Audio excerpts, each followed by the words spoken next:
Hi, everyone. It's Michelle Howe from Empath Evolution. Today, I'm going to talk to you about Ascension.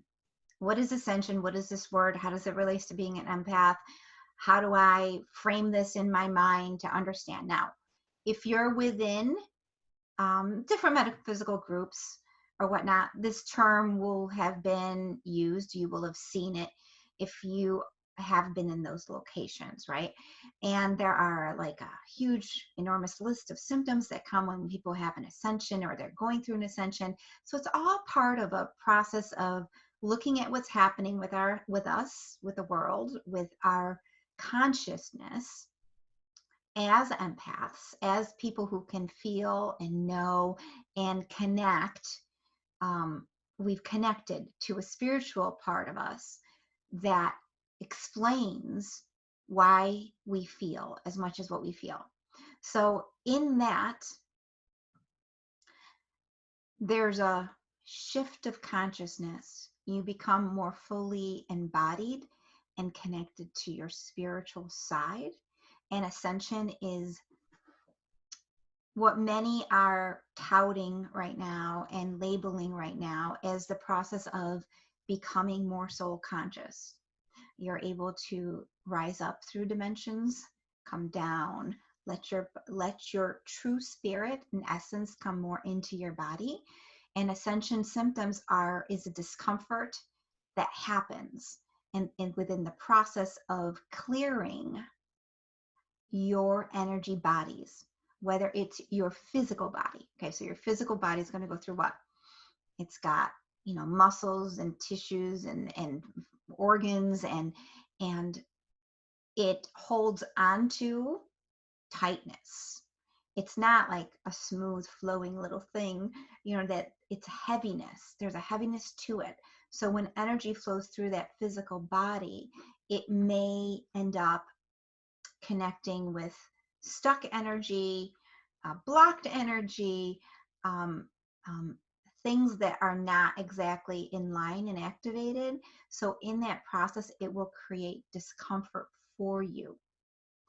And it's a short-lived thing, even like things like the flu, things like I have a skin breakout, things like that, which seem very traditional. I am having a reaction. I am having a headache.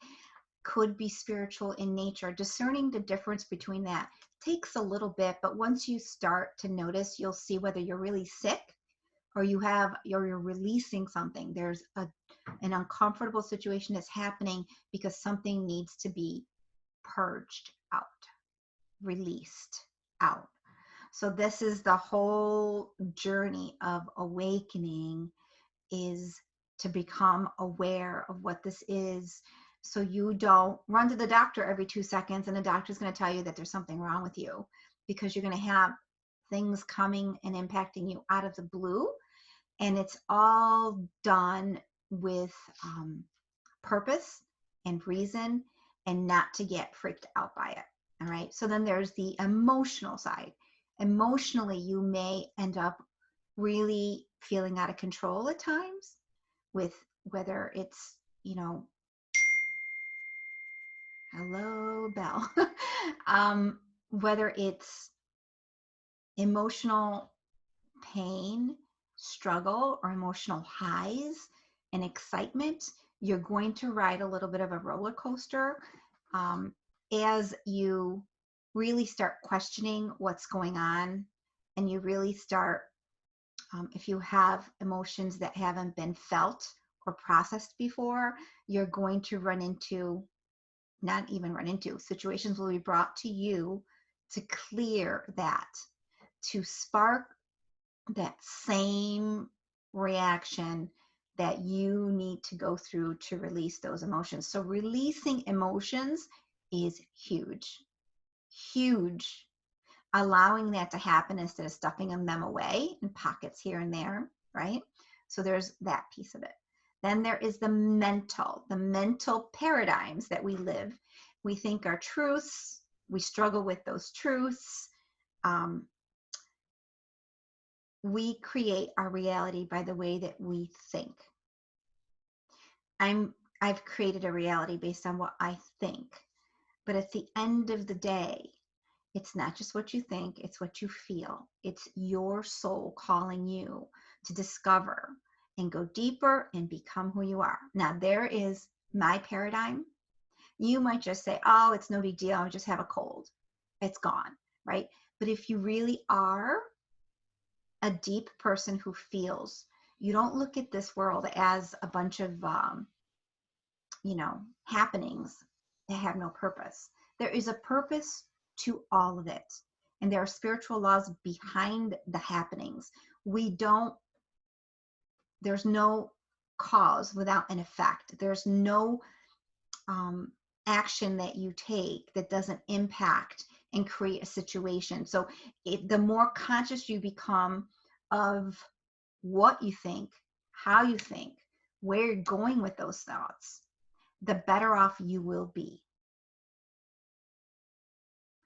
And then it's important to realize as an empath that we are constantly interacting with others. When we become strong with who we are on the inside, us, we come from a place of power, and that is going to make all the difference between you absorbing and you not absorbing, you feeling confident and you not feeling confident, you being manipulated in some way versus you seeing through what's happening around you, you pacing, you balancing the way you engage with the world. This is all key in this process to feel and embody in a way that's comfortable for you. All right. Now, it's a journey. It's a journey. So keep that in mind. If you're in the beginning stages, buy yourself some books, learn what people have to say, join my community, Empath Evolution's community, online in Facebook.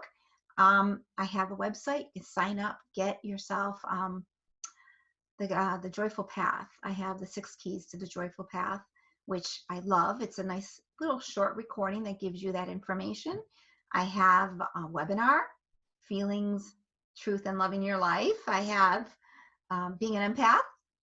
All of this is huge for you. It's a huge first step. Why do you want to know this? Because this is your journey. This is you.